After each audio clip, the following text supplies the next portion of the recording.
This is the most elite 2-ball dribbling routine. So if you want to become more devastating and harder to guard off the dribble, then do this right along with me. My man John right here, best ball handler in the country, hands down. Superhandles is tough, man. Definitely the hardest player I've ever had to guard. Very serious, very serious. I'm going to begin here with circle V. Begin with both feet outside your shoulders. Perform a V behind the back crossover, then continue it in the same direction. Just like this. That's circle V. Start slow and then build your speed. Do 40 reps.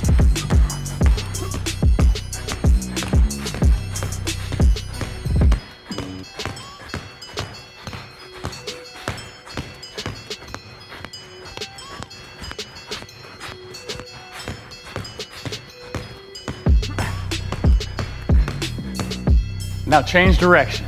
40 more reps.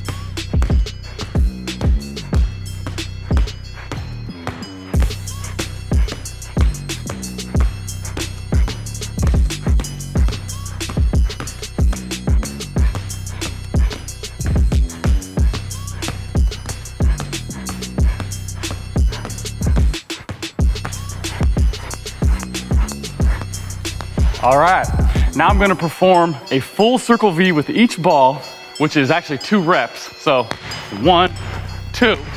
Then I'm gonna hesitate with the dribble, then perform the between jumper. This should be a violent V between the legs. I wanna sell the drive with this between the legs, so I'm gonna dart my body hard in the direction that I'm faking. I'm gonna pin my front shoe to the floor and abruptly rise up for the jump shot. I'm also going to receive the other ball. So I have the main ball and the other ball. Receive the other ball, push it away, then put that hand on the ball and continue upward with my shot.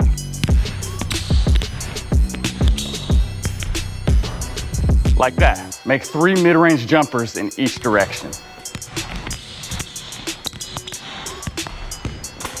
I'm working on changing my speed. I need to be able to go quick, then slow abruptly for the hezi, then abruptly get into the between jumper.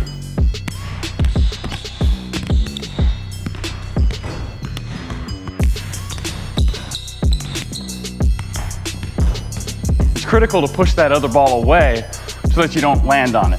In addition, this push away helps me with delaying my pickup. Delaying a pickup enables you to maintain your dribble. So if you need to, you can counter your defender off the dribble, which is something I'm very serious about.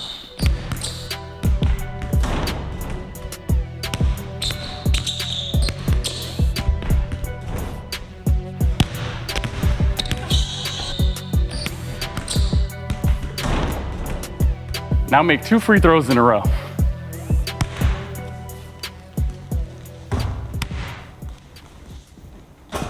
Now I'm gonna work on the killer crossover with 2 basketballs. I have my main ball here, which is the one I'm gonna execute the killer cross with, while the other ball is being crossed over in front. Then I'm gonna hezi in between each killer cross. So I want to make each killer cross as violent as possible, as well as the transition between the 2 dribbles to be as quick as possible. I want to sell my drive in the direction that I'm faking. So I need to dart hard in this direction, pound my dribble, and then quickly transition to the cross in front. It's rare to see a player who has actually mastered a killer crossover. Usually a player's dribble is too slow or his fake is weak. So a violent fake and speed with the 2 dribbles is critical to the success of a killer crossover against good defenders. I'm hesitating prior to the killer cross, and I want to be able to hesitate as long as possible here and then abruptly transition to the killer cross. Do 20 killer crosses under each leg. Let's go.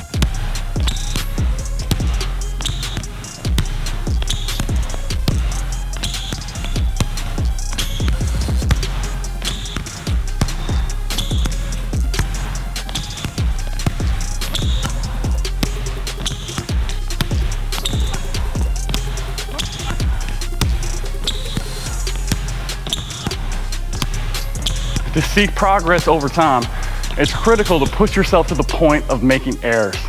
If you're only staying within your comfort zone, you're not going to see the progress over time. You got to push yourself outside of your comfort zone. So many players just stay within their comfort zone and expect to be adding a lot to their game. They're just operating within what they're comfortable with and not pushing themselves beyond that. So when it comes to these moves, I'm trying to do them as fast as I can. And I'm not perfect with them because I'm trying to push myself to be faster.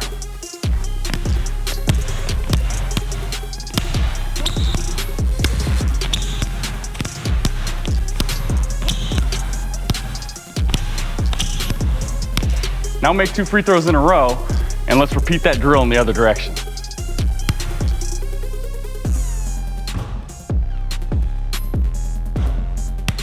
Now it's time to do hezi, killer cross in the other direction. 20 more good reps.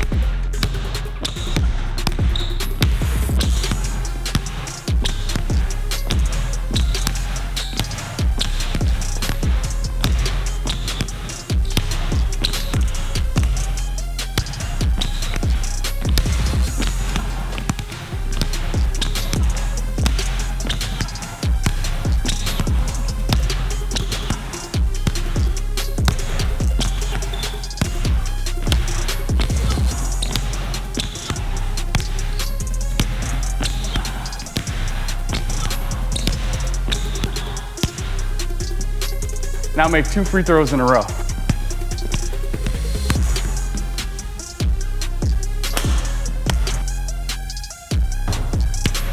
For this next one, begin out on the perimeter and perform a V behind side hop.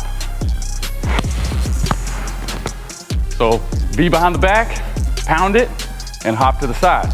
Then hesitate with your hand in a legal position on the ball. Then abruptly perform the killer crossover. In addition, following the side hop and prior to the killer cross, execute a 1-2 foot tap. Then abruptly get into the killer cross. I'm gonna perform that killer cross as quickly as possible, receive that other ball, push it away, then explode out of the move with a big crossover step and abruptly pull up for the mid-range jumper while elevating and turning on the way up. So these shouldn't be cupcake jumpers, these should be scoring jumpers. Make 3 mid-range pull-ups in each direction.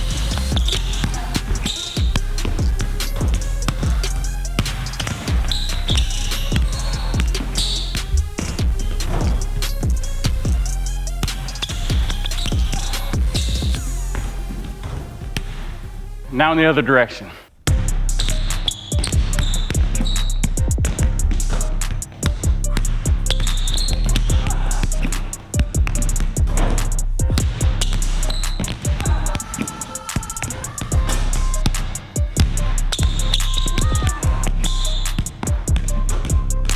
Now make 2 free throws in a row. For many years, my aim has been to get my 2-ball ability as close as possible to my 1-ball ability. And I want to keep pushing up the 1-ball ability. And the power comes in when you go from 2 to 1. So I'm doing these moves as fast as I can. I'm pushing my speed. If you can handle 2 balls, you can process that information. You can rapidly perform game moves with 2 basketballs. When you go back to 1, it frees up your mind to focus on other things. So this has helped me tremendously with the processing of information. It has lifted my ability with both hands, boosted my confidence, and it can do the same for you. Now for this next drill, start out on the perimeter and execute a rotor dribble with one of the basketballs. A rotor is an inside out around the ball side leg. Then perform another dribble, a rotor, then explode off the dribble and perform an inside out and finish with a hanging swoop shot off the backboard. A swoop shot is a type of hook shot with a release point in front of your head as opposed to directly over your head. Make 3 hanging swoop shots in each direction.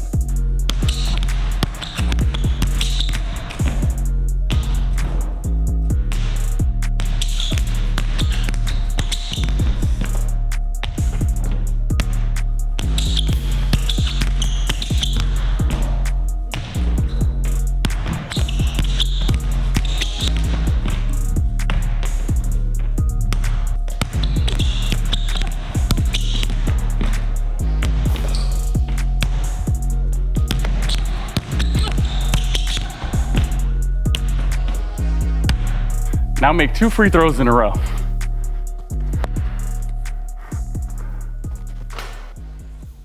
For this next one, begin out on the perimeter, hesitate, then perform the soup deluxe, that's between the legs from the inside, followed by a V behind the back, then hesitate, perform a 2-foot tap, then perform the soup deluxe again. The move should be performed in line with the hoop. Push your other ball away and a big crossover step should be taken, like Iverson, and pull up for the mid-range jumper. When you stop, at least one foot should be positioned outside the side of the lane. For this drill, make 3 mid-range pull-ups in each direction. It's critical here to shoot a scoring jumper, so stop, elevate, turn on your way up, and lean back.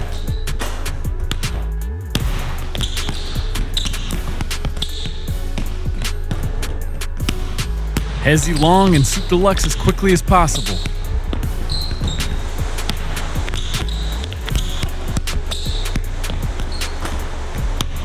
Now do the drill in the other direction.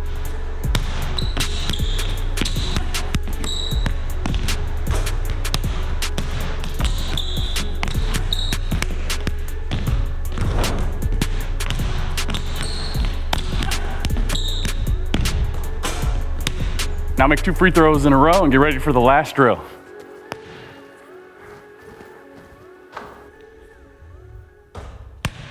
Now I'm going to do 2-ball imagination moves into a mid-range pull-up jump shot. So execute dribbles and moves of your choice. Out here on the perimeter, imagine a good defender guarding you, then explode off the dribble, get into the mid-range, and abruptly stop, push the other ball away, and pull up for the jump shot. Make 4 mid-range pull-ups in each direction. Let's go.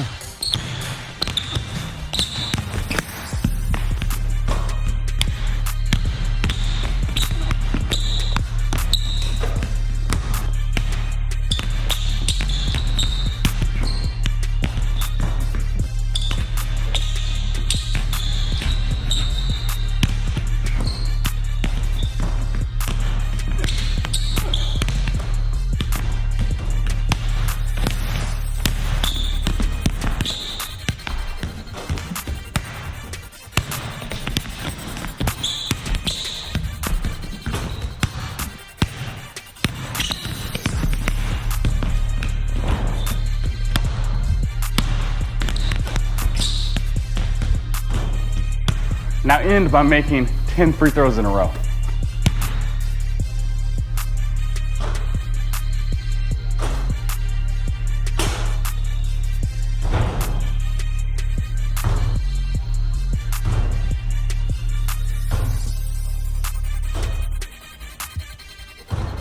Tie game, no time left.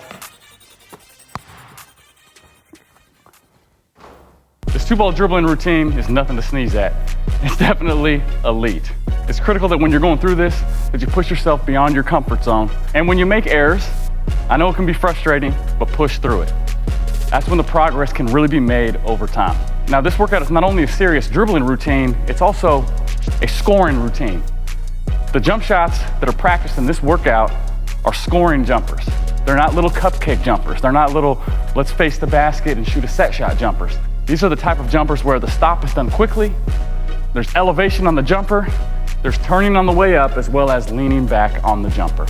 I know how challenging all of this can be, but it's really as hard as you make it. If you're only operating within your comfort zone and you're going at just a comfortable speed, you're not gonna see elite progress. That's not elite work. To build an elite game, you need to put in elite work.